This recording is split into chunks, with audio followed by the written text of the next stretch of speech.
Welcome to As the World Churns. I am Danielle Moody, as always, joined by my fave, Andy Levy. Andy, as it turns out, for a while, I have been going back and forth about whether or not a majority of this country is lost, right? Like, we're just never going to get them back. And I still believe this, but the New York Times has solidified it with some pictures that allow that pictures resonate more than words to really see, which is that they have posted a interactive map. The Democrats' problems run deep nearly everywhere. This is where voters shifted toward Trump in each of the last three elections. And just imagine that it is a map of the United States with all of these red arrows going all over the country, going every single where, not just in the red districts, or in the red states, but literally all across the country. And that the article and the infographics go as far to say that even when Donald Trump lost the 2020 elections, he was still gaining voters, and that Republicans have consistently been gaining voters over these last three elections, where in fact, yes,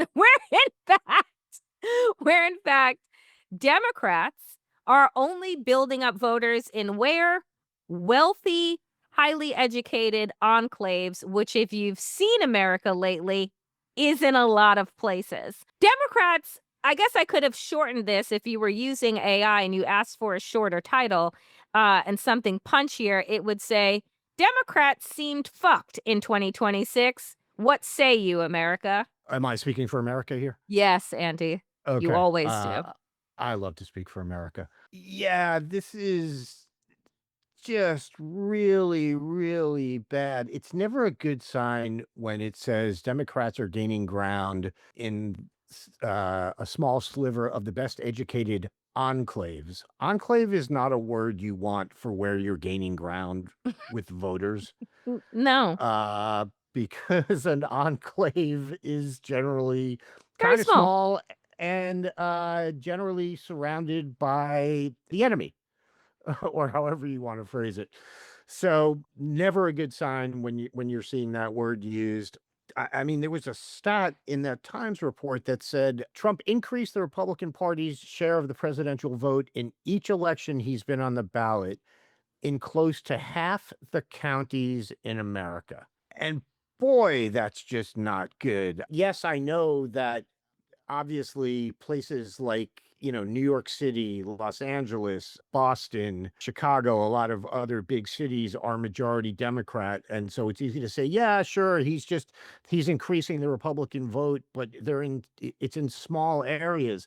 The thing is, you get enough small areas and they start to outweigh the big Mhm. cities. And that's what we're seeing here. And I mean, that's even setting aside the idiocy of the electoral college, because if we're talking about congressional elections, that's a really, really bad sign that all these counties whose elected representatives have the same amount of power as the elected representatives from places with larger populations do. Boy, it's such a bad trend. 435 counties voted more Democratic in 2024 than in 2012. 2,678 counties became more Republican. That's, roughly six times as many counties going towards the Republicans than towards the Democrats. And it's also by a larger margin. It's by 13%. They're becoming more Republican, whereas the Democrats in the counties they improved by 8.8%. So it's six times the counties. Mhm. It's a much bigger gain, a much bigger margin of voters switching, and it is one of these things where you read it and it's like, okay, let me keep going. I'll get to the good news. And suddenly I got to the part where it just started talking about sources and methodology in very small letters at the end. Uh, it's like there was no good news. And look, it's one study and it's not everything. And the Democrats have continued to do well in the midterms, and all this stuff is potentially reversible, but man, it is rough to read. I mean, it's rough to read, and also, like, it begs the question of, well, so we know, right? Like this map again is just a visual representation of what we've been talking about on this show and on other, our former show for years at this point, right? That as Trumpism continued to grow and gain ground in areas and with communities, Black men, Latino men, picking off the working class, that where were Democrats and what was the messaging? Because the messaging just couldn't be, we're not Donald Trump. If Donald Trump is appealing to people, right? You needed to offer another narrative. Now, for people like ourselves, I think that it was, for us, it's just like, well, how could you not see the other narrative? You have somebody who is embracing autocracy, believes in fascism, believes, that white people are the most aggrieved, believe that marginalized people deserve whatever pain comes their way just by virtue of their birth. Like that there's an easy story to tell here as to why Donald Trump isn't the choice for an America moving forward. And America that, by the way, reminder, voted for a Black man twice, right? So that there are still, there are those people that are there. Barack Obama had a compelling story, one that Right. America wanted to connect with, one that was about, yes, we can be better. We can do these things. We can build community. We can move forward. And so, again, you think to yourself, well, then, Andy, Democrats must have gotten this message. So what are they doing? Well, they did get the message, and what they're doing, according to the Washington Post, and this title, hold on to your hats, folks. It says, Democratic troubles revive debate over left-wing buzzwords. From, quote, intersectionality to, quote, equity, many say jargon is alienating key voters, but progressives say inclusive language is vital now. So while the entire country is going red, while Trumpism is gaining ground, Democrats are arguing over words. And I have a lot of thoughts and issues with that. What say you? I have a lot of thoughts and issues with it too, but to some extent, I sort of agree with it. And where I agree with it is I think there are different ways to say the same thing. And where I don't agree with it is there are times when centrists, or, call them whatever you want, what they're more concerned about is not the language, but the point being made, or the rights of people that sort of undergird the language. For example, they keep complaining about words like Latinx and pregnant people, which, first of all, are terms that were barely ever used by anybody. So to act like those are the big problems is ridiculous to me. But again, I have no problem with not saying pregnant people. I think it's okay to just say women. And yes, trans men count as pregnant people. I have no problem with that. But let's face it, the majority of pregnant people are cis women. And so I don't think it's a big deal to say women and to not say pregnant people, as long as you are cognizant of the fact and you are willing to stand up for the fact that there are people who become pregnant who do not identify as women. And and you're not throwing them under the bus. Like, that's where I think the difference is. I think too much of this debate about language, particularly from the centrist point of view, is not so much about the language, but it's about the people they want to throw under the bus, or the people they want to, Yep. just ignore and pretend don't exist. Yep. So I do think there are ways of being more plain spoken. I think Tim Walz was a perfect example of this before the consultants, you know, got to him. And I think the fact that he went out there and called people weird and did whatever, but at the same time was so very clearly an inclusive person in terms of queer people, trans people, black people, brown people, whatever. Like, Tim Walz is a guy, like, if he doesn't use the academic word, fine. And yeah, probably better. I think there is sometimes a tendency among Democrats to go for the academic word when they don't have to. And so again, my feeling on this is I don't really care what word you use for something like this, as long as your heart is in the right place and you're looking at protecting everyone. And I think a lot Yeah. of times, to repeat myself, a lot of times the people who have problems with the language actually have problems With with the the people. people Mm-hmm. that the language is meant to represent. And that's where I have to say, I shut up. I'm not interested in what you have to say anymore. Agreed. Agreed. So Danielle, Sunday marked the 5th year of George Floyd's death. It was the 5th anniversary. We decided anniversary is a content neutral word, so it was okay to use it for a bad thing. There's been, what was really, as some people have said, the Black Lives Matter was possibly sort of the largest social justice movement in American history. Mm-hmm.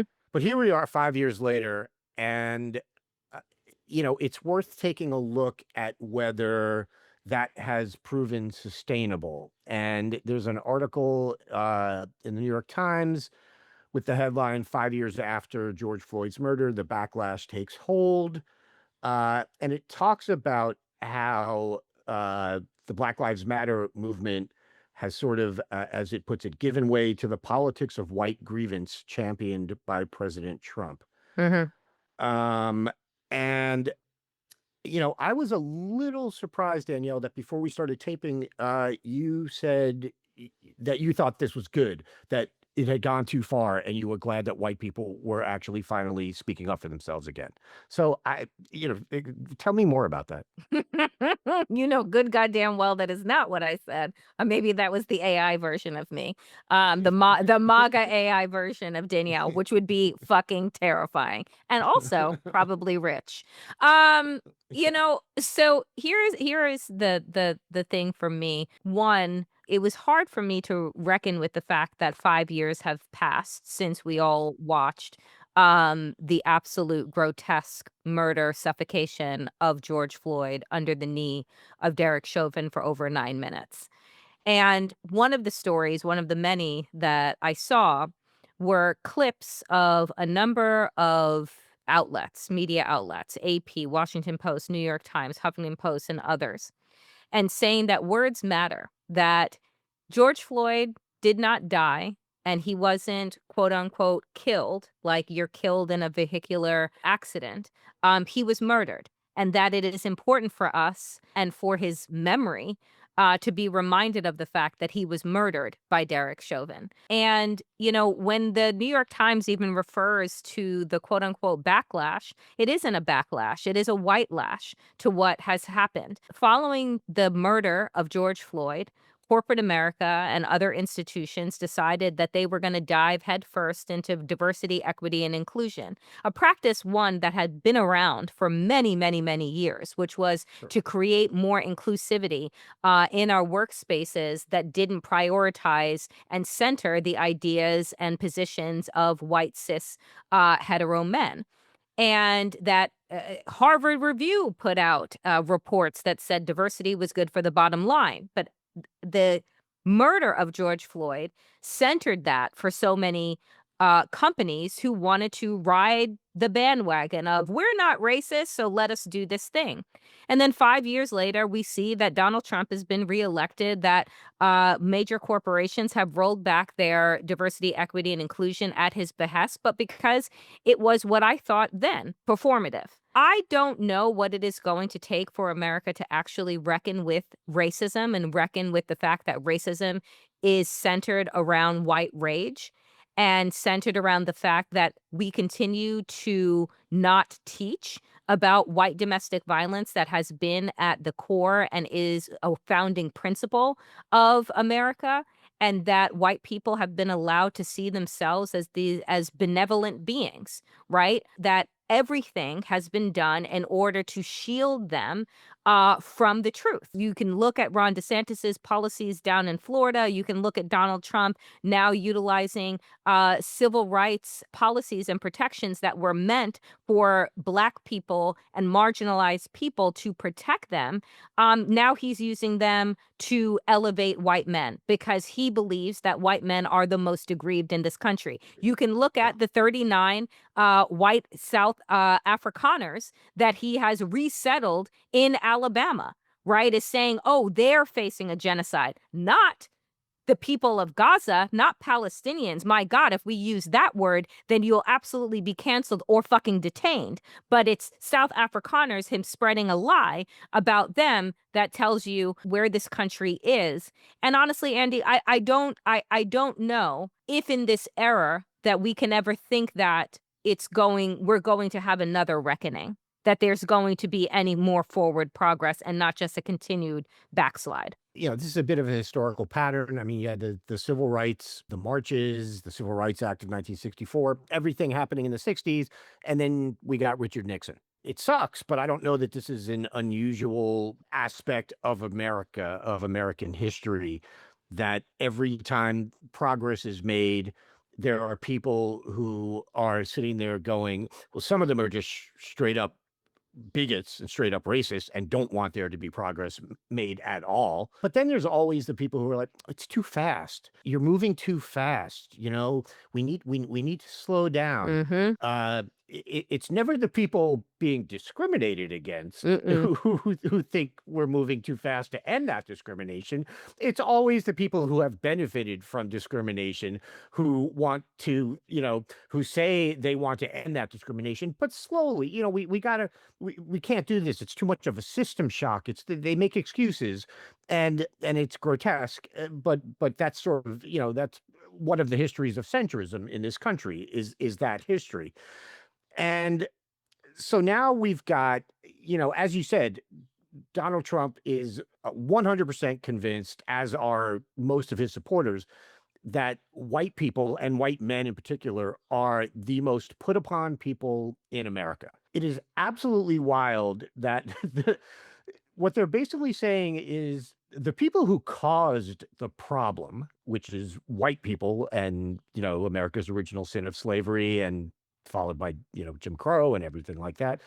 But the people who caused the problem are the ones who they get to set the terms, which makes absolutely no sense whatsoever. And so often when they talk, when I say so often, I mean pretty much always, when they talk about, white people are now under attack and white people are aggrieved, what they mean is there have been efforts to overturn the unfair advantages that white people have had since the founding of this country. And I'm not saying anything that hasn't been commented on a million times before. It is fucking obvious that that's what's going on. But somehow they have managed to set the tone of the conversation, is what I'm trying to get at. And so we have to read articles about the backlash and whether the backlash is legitimate and whether things have gone too far. Same with the Me Too movement. A bunch of men decided the Me Too movement went too far. It wasn't a bunch of women who had been harassed and discriminated against who said Me Too went too far. It's a bunch of men who said it. And it's the same exact thing. Yeah, it's just, again, it's par for the Donald Trump, course. And this is where we need Democrats to have a really strong narrative and just like understand that they created a vacuum that Donald Trump was able to slide into. Right? It is not an either or proposition. It's like, how do we create a multiracial democracy instead of, like you said, picking and choosing who we're going to throw under the bus and when, right? It is about how we're going to march forward together. And the way that it has been framed is as a binary. And that, frankly, just doesn't exist. Folks, I am very happy to welcome to the to the As the World Churns podcast for the very first time, Kaivan Shroff, who is a former DNC delegate for Kamala Harris and a Democratic strategist. And I discovered you, as folks may not know, because this pod, As the World Churns, is new, vis-a-vis TikTok.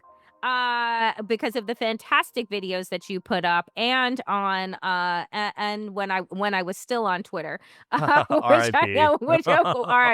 which I am no longer on, but I'm on Blue Sky. But let's talk about this. We are now 4 months into this administration, And it seems, according to the New York Times, that has a new piece that is up that is talking about the ways in which Donald Trump has forever potentially changed the political landscape, that even though he had a loss in 2020, that he has consistently over the last 10 years been gaining voters. He's been picking off black voters, Latino voters, working class voters, while Democrats seemingly are only growing in one particular area, which is the highly educated, wealthy enclaves of America, which we know are shrinking. And so my question is, 4 months into this, what do you believe the message is that Democrats have, if any? Well, I think that's exactly the problem, right? I mean, Democrats have gotten bogged down by the same stories and arguments and narratives since 2016. And I haven't seen a lot of new ideas, new energy, new voices. And when we do get the new voices, they sort of say the same old ideas. And I will say, I'm a fan of a lot of those ideas. I think building on progress and, investing in policies that, take 10 years, 20 years to truly deliver for the entire nation is of value and has a proven track record. But people aren't buying that. They're not buying what Mhm. we're selling. They're not feeling it in their day-to-day lives. And to your point, the system works for the people that are highly educated and wealthy in those enclaves that you're talking about. And the system isn't working for everyone else who, whether or not what Trump says makes sense, are willing to just choose the devil they don't know. And I Mm. think that's a big problem. And, there's been all this discussion, does the left need a Joe Rogan? They did that big effort with Yep. 2024 DNC TikTok influencers, I Yep. know you know. And even I'm just seeing now, all these efforts to get young voices out there on college campuses, on TikTok, and I don't think any of it's working, but we can dive into that in order.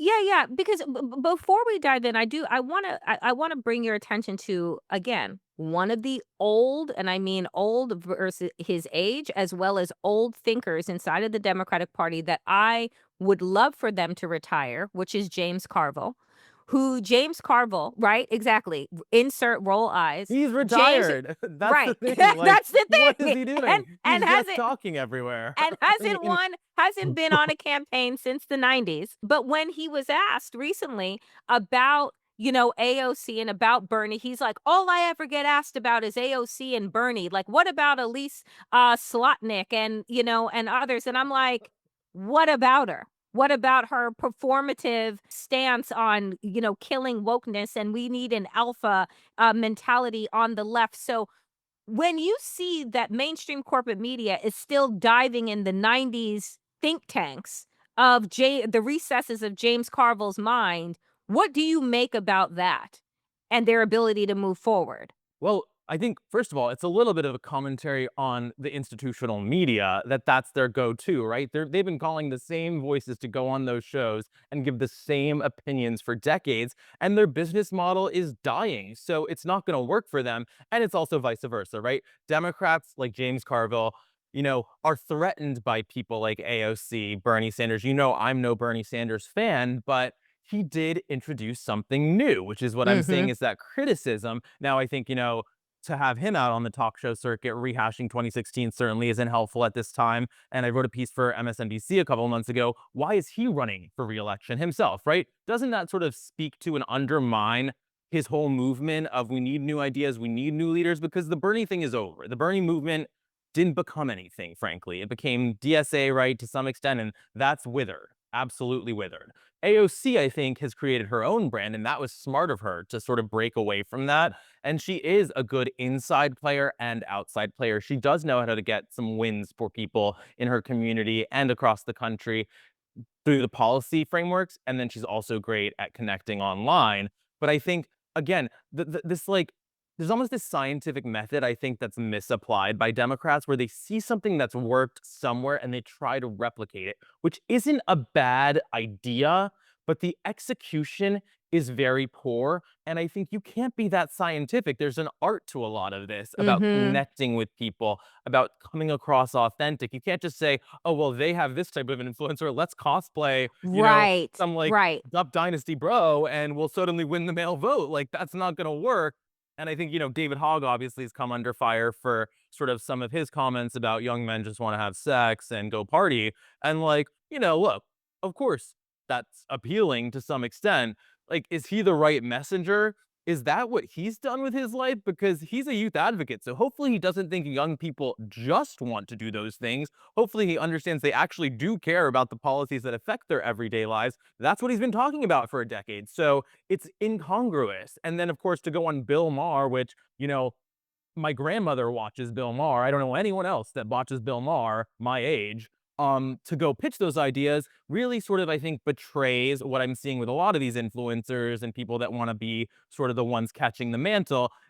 It's about them, and it's about their media attention and their brand and their future. It's not actually about what young voters across the country think. Whereas when you have somebody like a Theo Vaughn, not to agree with what he says, of course, but who's talking about life and all these other topics and then weighing in on some political stuff, not positioning himself to run for Congress, it comes across very different. I think that what we are talking about too, the greater theme is authenticity. And I think that what the left is missing right now in terms of their desire to just cosplay what is working on the right comes across as incredibly inauthentic, right? When you have Elise Slotnick talking about alpha males and this, that, and the other thing, she literally sounds like one of the MAGA Barbies, but just parroting Democratic talking points. And it falls flat. And I think that one of the reasons why an AOC can take flight in the way that she does is because she speaks from the heart. She tells the truth through the lens of her own experience, what she sees and what she hears in her community, and she continues to do that. So does Jasmine Crockett and others that are inside of the House Mhm. who still have not received the mantle from the establishment Democrats and still are told to sit down and wait their turn while literally people are dying in their seats, as evidenced by, sadly, the late Jerry Conley. But should he have been ranking member of oversight as opposed to, oh, I don't know, AOC who ran for the same position and he died there? Well, in fairness, right? Who else does that authentic approach work for? Nancy Pelosi. So I think you can break it out of the age mold, and I think you can be iconic and at any age and come across like this person saying what's on their mind, what they think, and they're sort of uninhibited in that way. But most people of that generation don't come across that way. Most people of that generation in leadership in the Democratic Party haven't understood digital or social media, and they want to farm it out. And that doesn't Mm, work. And then what you end up with, and I know a lot of these influencers, and they're very nice people and they're thoughtful to some extent, but really they're just regurgitating and parroting what some 80-year-old who doesn't know social media told them because they think that's their shot. Like, it's like an old American story. So it's not that interesting. And I think, I know maybe this is like a too online topic, but if you've been on TikTok, there's all this discourse about this quote unquote unfuck America tour, which had a mhm. lot of big influencers. There was some internal fighting, lack of organization. It imploded, and now they're all sort of fighting with each other. By the way, I don't think they mind that much because they're still able to monetize their videos, villain or Mm. hero of the story, talking about this thing, getting the views, getting into the drama. It's sort of like modern reality TV, but it doesn't serve the Democratic Party, and they certainly shouldn't be investing in it instead of trying to find and amplify those authentic voices. So right now, too, right? It was just, announced the Democrats are spending $20 million, $20 million, Kaivan, to invest in SAM, right? SAM is this acronym of folks that is about investing in the American male. Um, Talk to us about that and how successful you think that project is going to be. I think all of these top-down projects are absurd, consultant-pushed wastes of money because, again, you don't have to work that hard to find what's not working. Like, I do think there's some insight into the criticism, not on I don't wanna adopt the narrative of wokeness and DEI or whatever. I would summarize it as Democrats have done themselves a disservice by overtone policing, bringing the way that you have discourse in a classroom to the national conversation, shutting down anyone that doesn't say things in the right words in the right way, like perfectly, and it stalls conversation and it alienates people. That doesn't mean that it's okay to be willfully ignorant and say a bunch of Mhm. obnoxious stuff. And of course, we should keep calling that out. But not everything you disagree with, you shut down immediately the first time Mhm. it's said. And that keeps happening. And I think that's also led us to a lot of the leaders that we do have because we don't have those discussions, including, by the way, David Hogg. And not to pick on David, but, he wants the attention. He's sort of saying I should be the face and the leader of the new Mhm. Democratic Mhm. Party. Mhm. But then I look at somebody like my friend Malcolm Kenyatta, who, Mhm. maybe wasn't on TV every 5 seconds, but was doing the work in his state of Pennsylvania, knows all those folks there, has built those roots, has an idea, an agenda, a pitch that he wants to share with people. And that doesn't get booked on the Bill Maher show, but it resonates with real voters. So how can Democrats amplify that? How can they focus on that and that messaging? And I think it's much more simple than that. I mean, we're not here to be your entertainment, your best friend, your favorite TV show. Like, it's about influencing your life in a positive way. And what bothered me so much about what David Hogg said about young men and sex is I think actually Democrats are already winning on that message if you look at and frame it correctly, which they don't do. But right, there's been one party for the past decades that's been fighting for your sexual freedom, sexual health access, so that Mhm. if you are a Mhm. young guy and you do want to have casual sex, you don't have to be a dad in 9 months because that's not a lot of fun to be a 20-year-old father. I don't think they're going out to the club. Whereas the other party wants to take us back to purity times. They want only, intercourse for procreation. All of those Mhm. ideas are not popular with straight young men who these people keep talking about appealing to. How simple is that? Like to say, I don't think it's incredibly complicated to say that. And we have example after example of the efforts Republicans are taking to do this, including banning contraceptives, all those things, right? So is it so deep? Like, I don't know that we have to really engineer and paid $5 million to figure that out. And not 5, 20. Yeah. $20 to figure it I out, was letting them not save a 5. little money for Right, some you were other gonna great you ideas. right, exactly for some other big ideas, that they're using. When you think about, again, because I wanna go back to the Joe Rogan of the left, right? And the way in which and this is not, again, the way that the right has been able to infiltrate into different markets, whether it's UFC, whether it is the brolosphere and and the Mhm. grievance of white straight men, whether it's gaming, right? And they've been able to infiltrate into gaming. All of those things did not happen overnight. They've actually been longer, 20-year plus projects, right? Of having these conversations and kind of feeding some of these ideas to these influencers, but allowing them to go off and do what they will, right? And again, that's where the authenticity comes in. Do you think that there is a way to use quote unquote influencers in a way that is more authentic? If you could do it, if you were the person that was like, let me manage this for the Democratic Party, what could some of the things look like? Yeah, well, I think that it has been done well in some cases. And who comes to mind? I don't know if you know my friend Kenny, Too Raw, Too Real is his username on TikTok Mm-hmm. and Twitter. He goes viral all the time, and he's definitely been super engaged with Kamala Harris, and he was during the campaign. And I look at that as a very different model than the other influencers that we think about, sort of those young, like high school looking, bro squad type kids, where he is so original and he does his raps and he obviously has an amazing backstory, really tough background and lived experience. So he understands the policies. He goes and studies the facts and details. He can, debate on and on about that. He's not regurgitating a talking point somebody gave him. He's coming up with creative, clever talking points that resonate and speak to his real life. And people like that. And it goes viral. So too, does it go viral when like, some debate bros like, oh, here's a really tired point that I'm making, and I'm saying it with a lot of energy and my mic in my face, but it doesn't win over anybody because it's not exciting, it's not interesting, it's not new. It's like, great, this is what some 50-year-old woman sitting at home on TikTok wishes young people were thinking.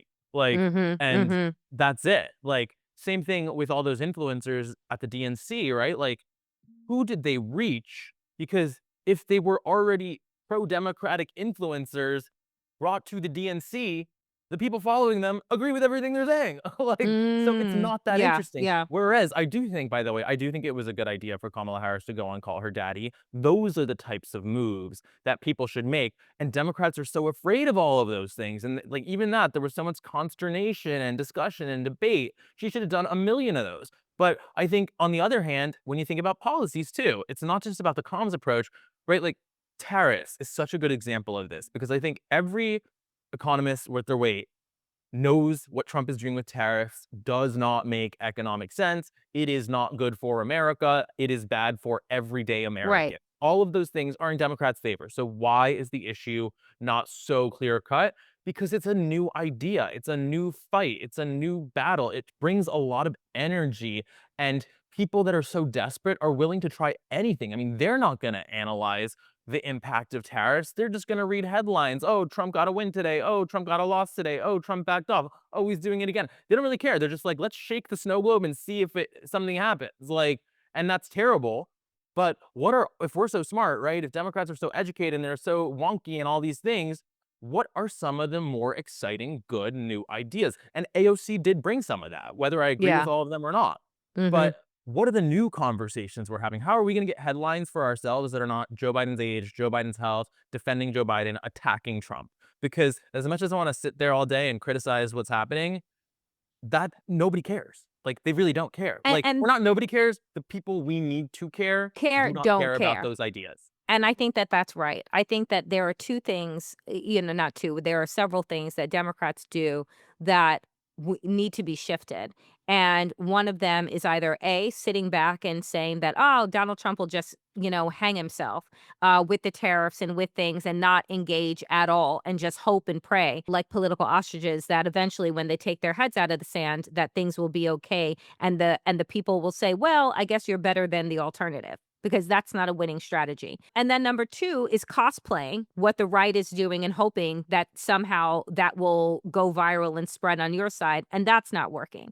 My last question for you then is, when people are finding themselves, and myself being included, to be disillusioned by the Democratic Party and seeing this country that they love ripped apart, right? Like the roots being pulled out and everything, all of our institutions crumbling around us. And this is what it is like to exist inside of a crumbling empire.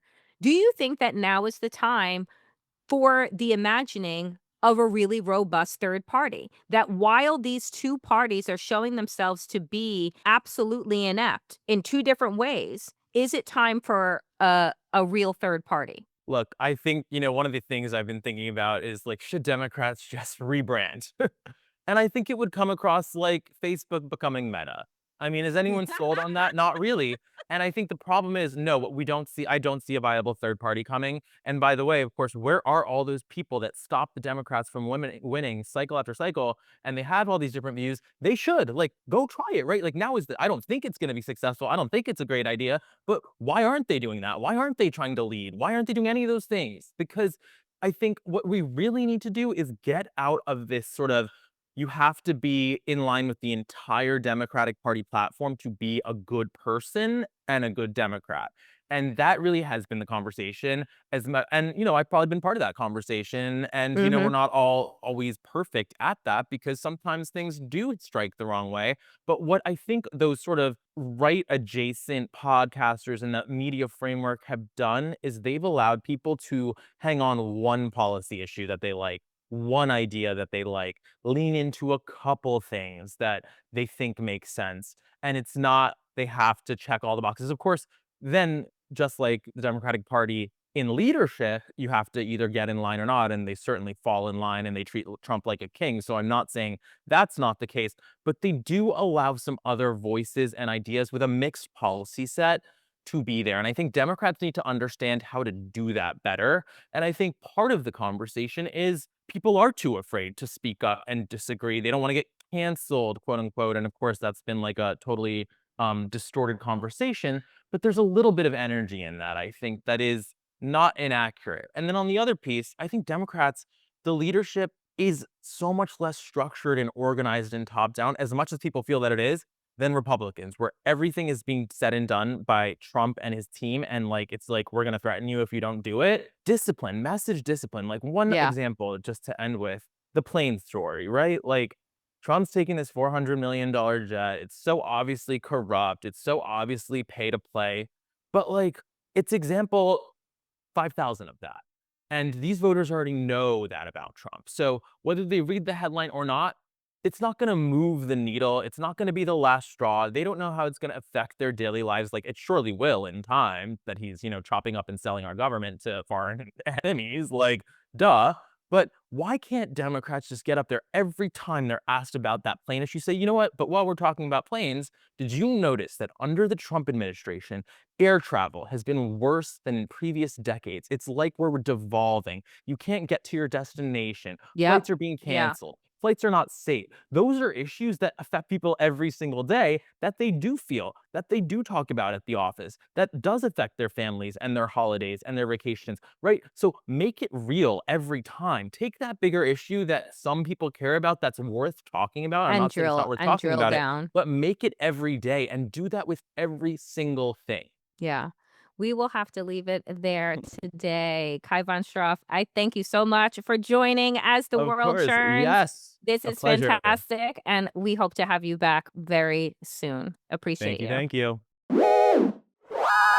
David Roth is an editor at and co-owner of Defector and co-host of the Distraction podcast. Jeb Lund is a journalist whose writing has appeared in such places as Truthdig, The Guardian, Vice, Rolling Stone, Gawker, and The New Republic. He's also the co-host of the Quaid in Full podcast.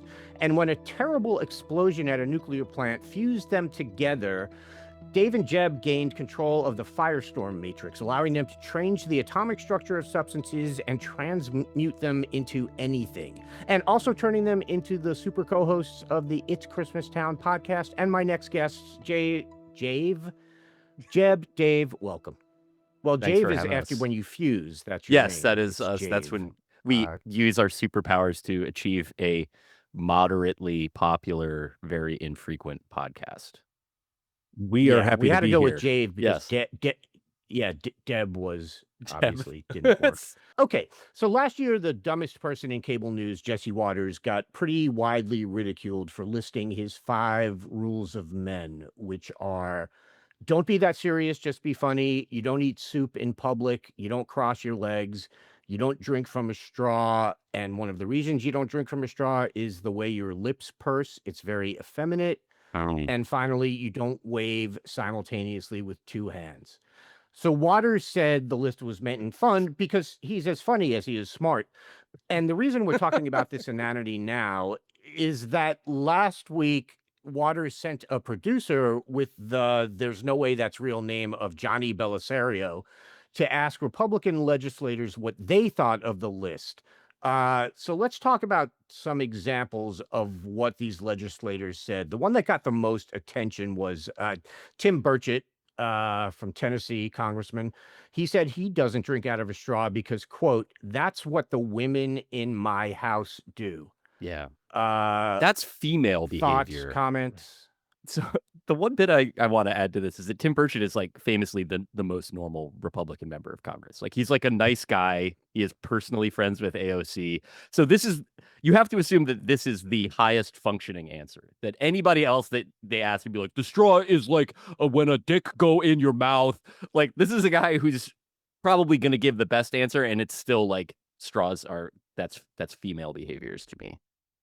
Right. And like there's no, I mean, obviously like the only rationale that could be working here is like that's fellatio, that's filleting the food. Oh. And they have no provision for like what are I mean, their wives and their children do that in the home. Are they allowed to do that at the Pizza Hut, or is that provocative? Yeah. Right. And like where does the rationale end? Like I don't ultimately, like I imagine that this guy thinks that when Macho Man was telling him to snap into it, he wanted him to suck Macho Man's dick. Yeah. And that's probably confused him for his whole life because it's not that is in the text. Do you know what I mean? Like if you watch the jerky ads that we're talking about here, I'm assuming that the people that are listening to this are all adults and so are familiar with Macho Man Randy Savage's Slim Jim ads. If that's Well, the I thing mean, that Go ahead. You gotta follow the clues here. Macho Man, that's a Village People thing. You know, Yeah. that's 2 hands up in Right. the air right Right. there. So Yeah, that's like you're waving double. with 2 hands, right? So that's you're Mhm. already 20% on the wrong side of the ledger there. Uh, The bit that the question of like whether this behavior is allowed in Pizza Hut is really interesting to me, and the idea that we're moving towards a future where not even traditional American families, like not people in dirndls, just people that spend too much time watching cable news are going to eat everything the way that French people eat ortolan by like draping a napkin over their head so that they keep them out of like the eyes of God and all those around them so that they can ineffeminately enjoy a hot dog at a baseball game is really it's a powerful image Right. to me. Yeah, we might have been thinking about like the culture of man caves all wrong. It's not about having your own private entertainment center. It's the only room in the house where you're allowed to eat a hot dog. Yeah, and not have it be like Right. you know. I don't want my children watching this. I wonder. I know that we're at a bad spot, as you pointed out. Jesse Waters is not a guy that you should be taking advice from for any reason, but he is so obviously on his face not the guy that you would like. If you were his child, you wouldn't go up to him and be like, "Papa, like, how should a man be?" Like, this is just You'd ask an uncle. yeah, right. Like, just somebody else other than like he is. And I say this as somebody who's cards on the table, friends with people from Connecticut. But Jesse Waters looks like if Connecticut had some sort of if it had the ability to excrete, that would be more or less what you would be getting. The idea of like turning to that guy and being like, I feel like I've gone soft. Like haircut. What should I be doing to toughen my shit up? How can I get hands like yours? Yeah. I'd probably by Well, and applying a lot of also, styling Jesse wax every Waters- day. Well, that's the thing. Like Jesse Waters has a job where literally every day you wear makeup, Yes. and makeup is put on you by another person. Which again, Fellas, not that that- there's anything wrong with that. It's Yeah, it's just that by his standards of these so-called rules for men, you would think that that would be completely and utterly disqualifying. He also has, like, straight out of college, he got a job at Fox News. He has literally never worked anywhere else in his post-college life. And so for him to be out there, pretending he's one of these macho guys, with strong hands and a strong back is just it's utterly hilarious. Yeah. It also has this. It makes me. I mean, I wouldn't say that I go so far as to feel bad for him, but this is going to be a long-ish way to the point that I'm making. Do you remember when Adam LaRoche was with the White Sox and he was making his little kid hang out in the locker room with the team all year? Little Drake LaRoche. This became an issue because the kid was like 11 years old and he should have been in school, but Adam was like, that's bullshit. Like, you're going to learn more watching Chris Sale come out of the shower than you would ever learn in middle school or whatever. And the team finally was like, we can't have like your child is a child. You have to put him in school or homeschool him or something, but he can't be like on the team charter flight playing cards with, Rob Makoviak or whatever. I feel like what you just described as like the Jesse Waters origin story is basically like if Drake LaRoche had been like if it was Bill O'Reilly's child and it was like he's going to learn more skills for life if he's around elite sexual harassers from his very earliest days in the workforce. And so Jesse Waters was basically raised by guys that are kind of like what kind of all right, so obviously Rohypnol is a classic. What I would posit, again, those are the guys that taught him the values he has. The idea of being that far along now, and I mean, maybe it's like impressive that he's capable of like having makeup put on him and not just kind of like I don't know, running around screeching and timid. I'm just picturing him gassing himself up like Buffalo Bill at this point, although he's just covering himself in taupe concealer. He looks like the interior design of the USS Enterprise D.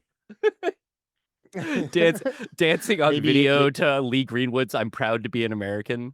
That's right. while doing a Dennis Hopper from Blue Velvet thing with the mask. Would you support me? I'd support me. I want to talk about one other or a couple other Republican reactions to this list by and we really have to discuss the fact that the producer's name is Johnny Bellisario. Johnny Which is, Bellisario.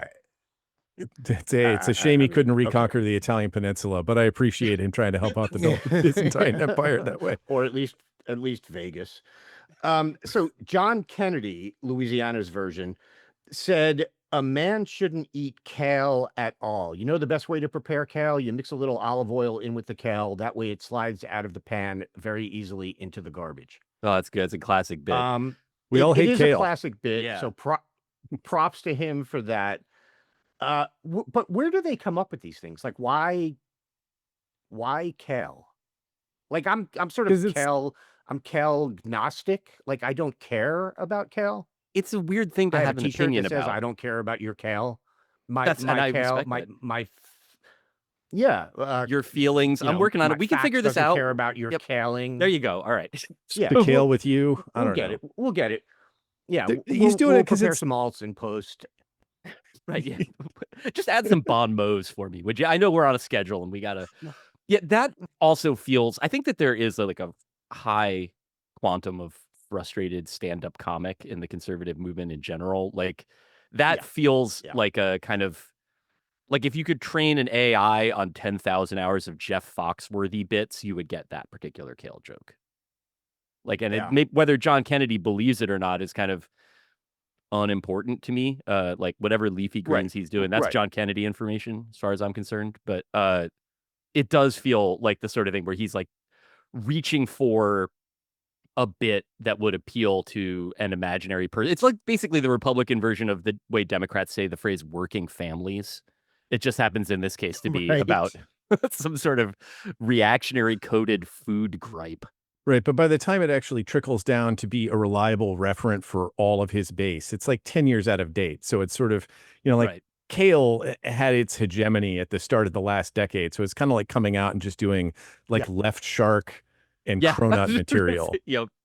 Yeah, it does have a kind of a that, which I think is also kind of like part of the strategy there. Like if he's on, like he shouldn't know about whatever the actual food trends are. Like if he did, that would be embarrassing and it would open room for a challenger on his right who's like, well, John Kennedy is watching TikTok recipes. I am loading this gun. Like that is, you can't leave yourself open like that. Yeah.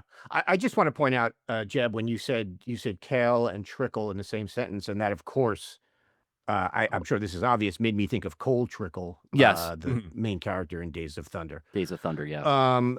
Which That's I think probably is a very too manly current thing a reference, though. Yes. For me to yes. You mentioned the frustrated stand-up thing, and so that leads me nicely into something that I saw also over the weekend. Media Matters did a study in which they created a new TikTok account, and they followed 5 right-wing comedy podcast accounts: Nelk Boys Full Send, The Joe Rogan Experience, Impulsive with Logan Paul, This Past Weekend with Theo Von, and Flagrant. They then watched and liked each account's 10 most recent videos, and then they analyzed what TikTok's FYP, or For You page, what the algorithm fed them. And they looked at the first 425 videos on their FYP and found that 28% contained conspiracy theories, 16% promoted some variation of toxic masculinity, and then there were smaller numbers that pushed right-wing media figures, medical information, doomsday prepper stuff. And maybe most surprisingly, only 2 videos containing racist content and 1 video with transphobic content. So let me ask you both a very considered and thought out question that I spent a lot of last night crafting. What do you make of this? I think you'd already have to be predisposed to believe some pretty stupid shit if you thought these people were funny. Yeah.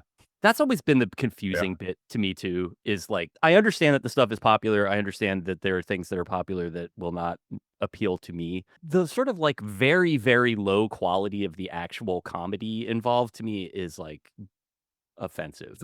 Like more so than anything that they're saying. Like, I'm just sort of surprised that you're willing to sit there and like Theo Von seems like the most charismatic of those guys to me, but also every clip that I've seen from his show, it's like somebody that you recognize is there with him. So like Bernie Sanders is in one chair, And then in the other chair is just like a big dog that is making big dog sounds and faces in response to, so Bernie's like 99% of it, and then he's just like, huh?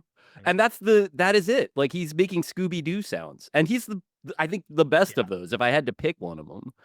I guess I don't know what the, I mean, I guess it makes sense that I wouldn't know what the appeal is. I'm in my mid-40s. I have left-wing politics, and I live in New York City. It's just, is there some sort of way of understanding how this happened? At least, like, Joe Rogan has a lot of famous friends.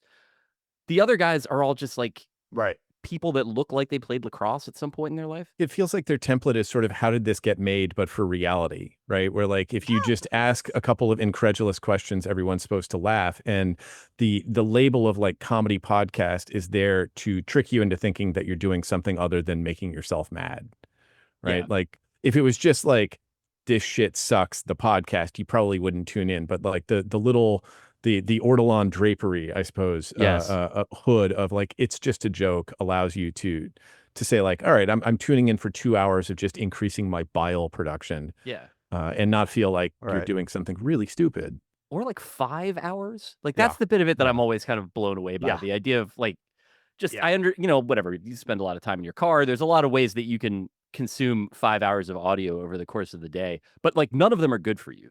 Like, none of those things are normal. Like, you shouldn't be listening to, like, I don't think that I hear people talking for 5 hours a day, like, in real life people. Like, if I'm on vacation with my family, probably, but then I'm getting like 30 hours of audio per day. But the idea of, like, just spending a lot of time in a kind of a parasocial way with people who are not really telling jokes, but also I think, like, not really, like, evincing any kind of, like, coherent politics either, just feels like it would leave you feeling confused and a little exhausted, I'd imagine. Not like this, which is very Yeah, tightly I also scripted. don't exactly. Thank you. Thank you for noticing. Yeah, it always, I don't know where people find the time for this. I mean, when by the time I'm done consuming my 10 hours of Stephen A. Smith content every day, Yeah. I'm done. Like, I have to eat at some point. Yep.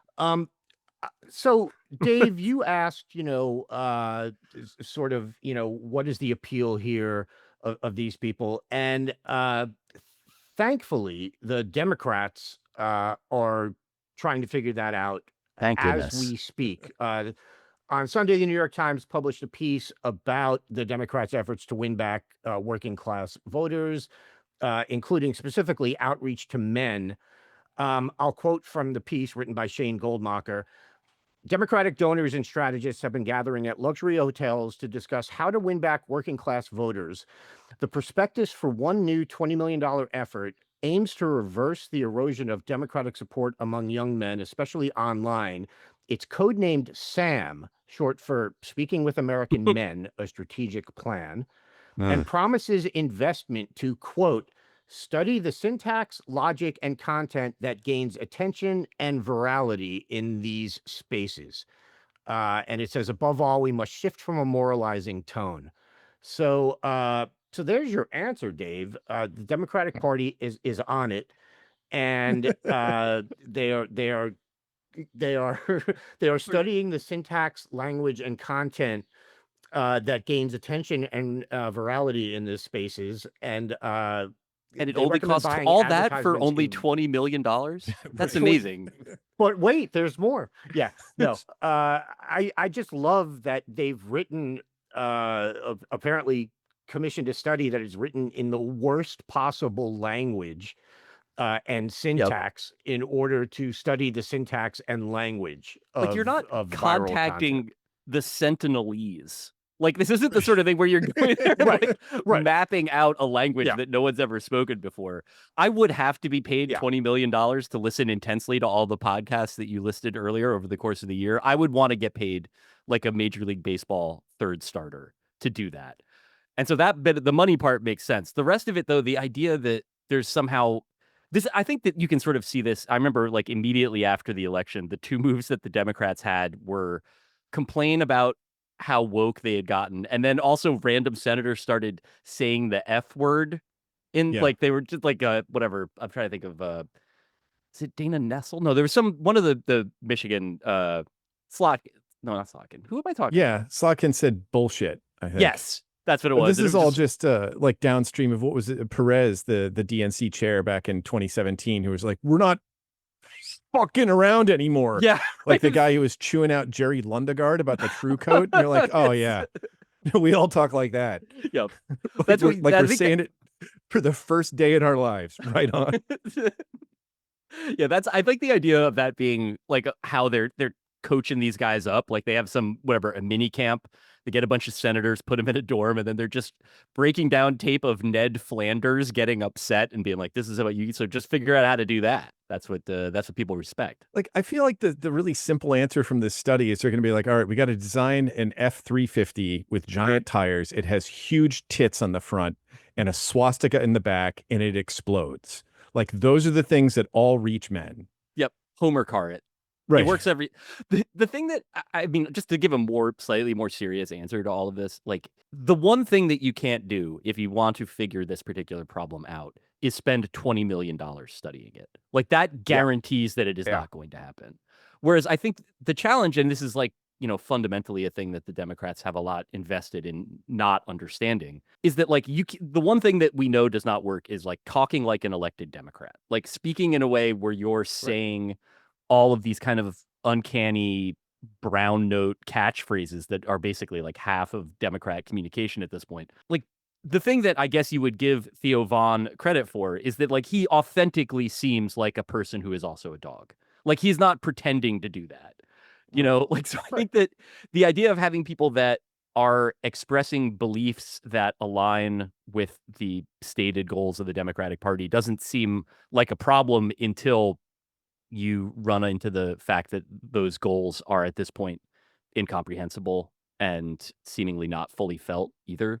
Like the one thing you can't do if you're trying to communicate in an authentic way is not have authentic positions. And I think that that's going to be, there's no amount of money you can spend that's going to get you over that. I don't feel like. Right. It's like making the entire sitcom out of the standards and practices department and just cutting the writers out of it. Like whatever product you have is going to come out sounding like that, like sounding like something that isn't funny. Yep. But guaranteed compliance. There's not going to have any problem there. I don't know what to like. Obviously, I know that a lot of high-level Democratic donors and Democratic National Committee members are listening to this right now, which puts the pressure on. It's why I feel like if it seems like I've been stammery or anxious, it's because I'm concerned that the guy, the Netflix guy, is listening to it. The thing with all of this is I think that there's like the money that you could spend studying the problem would go a lot longer and do a lot more if it were invested in like actual people who create stuff. I think certainly also in like local media. Like part of the reason you can win with a 5-hour podcast where like a comedian with a 97 IQ smokes DMT at the beginning of it and gets progressively more insane as it goes on is that like you can compete with that. Like you can't compete with it by having that same type of person smoke DMT and then talk about targeted tax credits, but you could make something better. There's better shit out there. Like just find the people that are doing that sort of thing. Maybe they're even doing it in the form of a Hallmark podcast and give them, the few $1 million. I just feel like it's a lot easier to work in conservative media than it is anywhere else. Oh, for sure. For sure. But as you said, I think It's Christmastown is going to fix all this. We are out of time. Dave and Jeb, as always, an absolute pleasure. And I will see you online. Thanks for having us. Yeah. Andy, it is the beginning of a new fabulous week in America, this crumbling empire that we're living inside of. How are you kicking it off with your fuck that guy? Well, it's week 4 of As the World Churns. I'm hoping that at some point in the future, things will be dated that way. It'll be like, like we use BC and AD. Oh, yes, we'll yes, use yes. ATWC, and we'll say like this is 3 ATWC. My fuck that guy is the odd fuck that guy that actually is kind of good. Oh, and okay. Well, this is exciting. Yeah. Well, it takes place in the state of Utah. Hmm. And in 2023, Spencer Cox, who was the governor of that state, signed a bill that was passed by the legislature ordering the Utah Health Department to take a look at the medical evidence around the treatments of puberty blockers and hormone therapy given to trans kids with gender dysphoria. Obviously, the idea of this bill, not so much from Spencer Cox, who, as Mother Jones reports, was actually not that bad on trans issues, but he sort of caved to the Republican legislature, who very much was assuming and wanted this study to show that gender affirming care for trans youth was a bad thing. So that was 2023. The review just came out.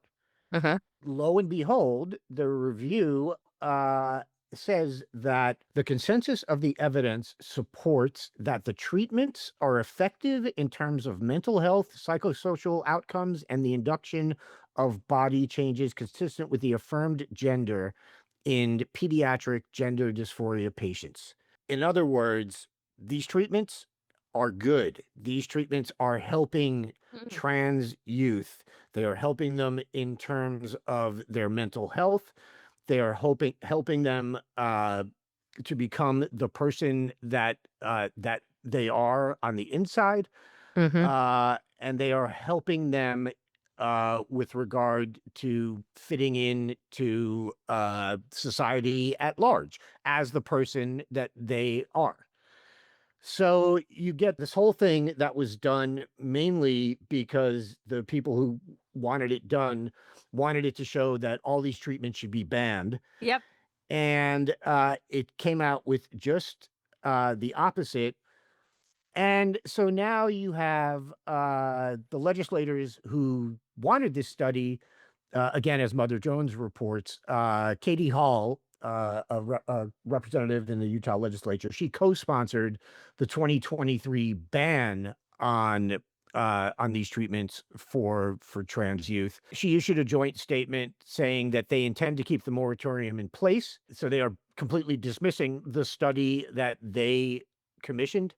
And they are still saying the science isn't there and the risks are real, even after the study that they commissioned says the science is there. Yeah. And the risks are not real. So my fuck that guy obviously goes to these state legislators, but at least the good news is that this review was actually done apparently with care and non-ideologically, and showed that everything that these bigots wanted and believed was completely wrong.